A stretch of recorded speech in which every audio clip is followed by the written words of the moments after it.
In the dusk of that untread forest lay an eerie stillness, broken only by the rustling leaves and the audible fading of sunlight. Such was the backdrop against which the tale of two brothers, Shah Zaman and Shahryar, etched itself in the annals of renowned Dastan whispers. Shah Zaman, bearing wounds not of flesh, but of spirit, fled the shadow of betrayal cast by his wife. His steps led him northwards, to Shahryar's domain, where kinship awaited. Yet, the warm embrace of brotherhood could not mask the haunted glint in Shah Zaman's eyes. He sat silent and brooding, prompting Shahryar's curiosity. Concerning the health of his brother's queen, Shahryar unknowingly touched upon the very wound that festered beneath the surface. In kind, brotherly gesture, Shahryar proposed a hunting sojourn to lift the somber mood. But alas, Shah Zaman, feigning bodily ailment, declined, preferring solitude akin to the night of his spirit. Alone, he witnessed from the palace's vantage, a garden transforming from a place of tranquility to one of scandalous unrest. The moon, much an unwilling witness, watched 20 women spectrally glide as if actors upon a stage, where the queen among them played a role most damning. The assembly's clandestine air thickened as from their midst emerged a figure, a slave of mighty stature, drawing the queen to him with an embrace that broke solemn vows under the blanket of night. Thus was Shah Zaman enkindled with clarity, reflecting upon his own misfortune.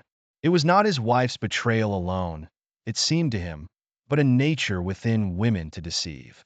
With this bitter revelation, he shared with Shahryar upon his return. The revelation ignited a tempest. Consumed by grief and wrath, Shahryar sought truth's confirmation. So it was planned, a feigned departure, the guise of a hunt, and a shadowed return to confirm with his own eyes the wretchedness of betrayal. Shahryar, thus affirmed in his brother's misery, joined Shah Zaman in a pact born of shared woe.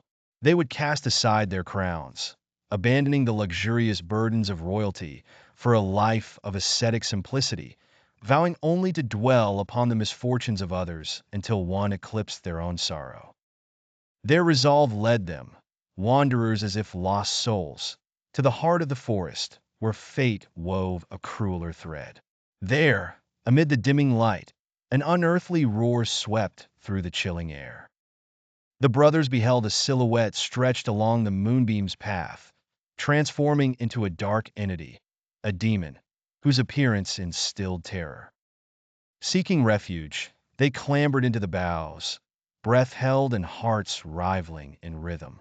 Below, the demon conjured forth a chest from which arose a woman of serene beauty.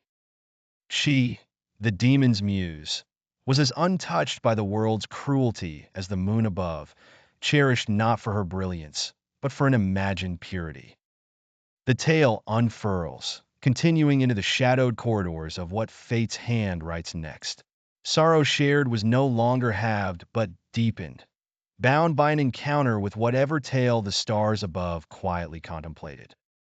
Shah Zaman and Shahryar await what destiny unveils before their weary yet hopeful eyes, knowing that pain, though a teacher, may yet reveal a light wherein lies redemption.